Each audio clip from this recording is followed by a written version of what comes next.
Ethan was only 9 years old, but he carried a heart full of imagination. While most kids spent their afternoons glued to screens, Ethan dreamed of building his very own hideaway in the backyard. He imagined a place high among the branches where he could be a pirate captain one day, a king defending his castle the next, or simply a boy with a book, lost in stories. His father, Daniel, saw that spark of wonder in his son's eyes. One spring weekend, Daniel and a few neighbors gathered wood and tools to bring Ethan's dream to life. Together they built a small but sturdy treehouse in the old oak that stretched over their yard. It wasn't a perfect structure, but it was safe, solid, and full of love. With a slanted roof, a rope ladder, and a window cut out for Ethan to wave from, the little treehouse became the centerpiece of his childhood. The laughter of Ethan and his friends soon echoed through the neighborhood. For them, this wasn't just a treehouse. It was a castle, a fort, and a sanctuary. But for one person, it was an eyesore. HOA President Karen had decided that Ethan's happiness was an offense to her carefully curated vision of the community. Karen had lived in the neighborhood for years, and in her mind, she was its guardian. She kept her lawn trimmed with military precision, her flower beds perfectly arranged, and her shutters freshly painted. To her, the HOA wasn't just an association, it was a throne. From the day the treehouse went up, Karen saw it as a threat. She called it gaudy, unsafe, and a violation of neighborhood standards.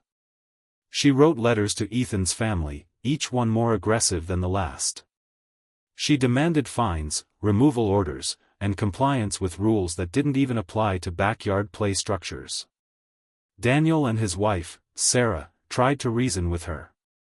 They explained that the treehouse posed no danger, that it was built well and brought their son joy. But Karen wasn't interested in compromise. To her, every objection was defiance. Every day she walked her dog past their house, stopping to glare at the treehouse with narrowed eyes. Her obsession grew darker. Neighbors started whispering. They noticed Karen muttering about rule breakers and community values. Some shook their heads and laughed at her pettiness. Others worried what she might do if she wasn't stopped. But no one expected what would come next. It was a warm Saturday evening when it happened. The sun had just dipped below the horizon, leaving the street bathed in the last glow of twilight. Daniel and Sarah were inside preparing dinner while Ethan and his best friend climbed into the treehouse for one last adventure before bed. Their voices rang out with laughter, echoing through the yard. Then came the sound. A loud whirring buzz split the night air. At first Daniel thought it was a neighbor doing late yard work. But the noise grew sharper, closer, more violent. He ran outside, and his blood ran cold. There was Karen, storming across the lawn with an electric saw in her hands. Her face was twisted in anger, her hair wild from the evening wind. Without a word of warning, she pressed the saw to one of the thick support beams of the treehouse and began cutting through it. Sparks flew. Wood splintered. "Stop! What are you doing?" Daniel shouted, sprinting toward her. Sarah ran out behind him, screaming Ethan's name. But it was too late.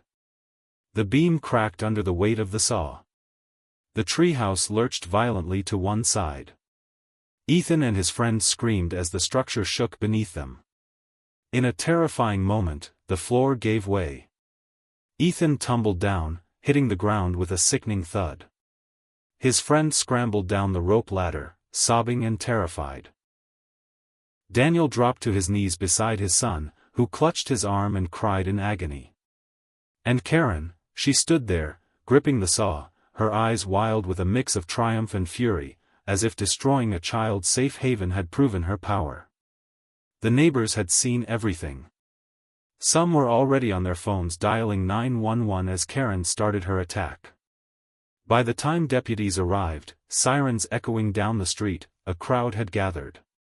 Ethan was rushed to the hospital, his arm broken, his body bruised but thankfully alive. Daniel and Sarah were shaken, furious, and heartbroken.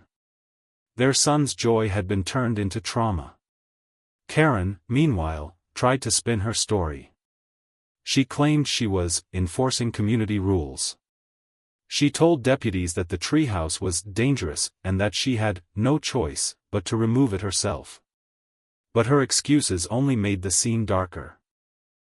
Witnesses stepped forward one by one, describing how she had stormed onto the property, how she had ignored the parents' cries, how she had cut down the beam while children were still inside. The deputies didn't hesitate. They photographed the saw, the broken beam, and the wounded child. They cuffed Karen on the spot. Her face twisted with disbelief as if the badge she wore as HOA president could somehow shield her from the law. But this wasn't an HOA meeting. This was a criminal investigation. Karen was charged with felony assault, reckless endangerment of a child, and trespassing. For the first time in her life, she wasn't in control. News of the arrest spread like wildfire. The once proud HOA president was now the face of shame, her mugshot plastered across local headlines. Neighbors who had feared her now felt relief.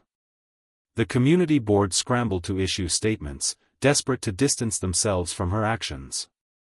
They claimed she had acted alone and that her behavior was never authorized.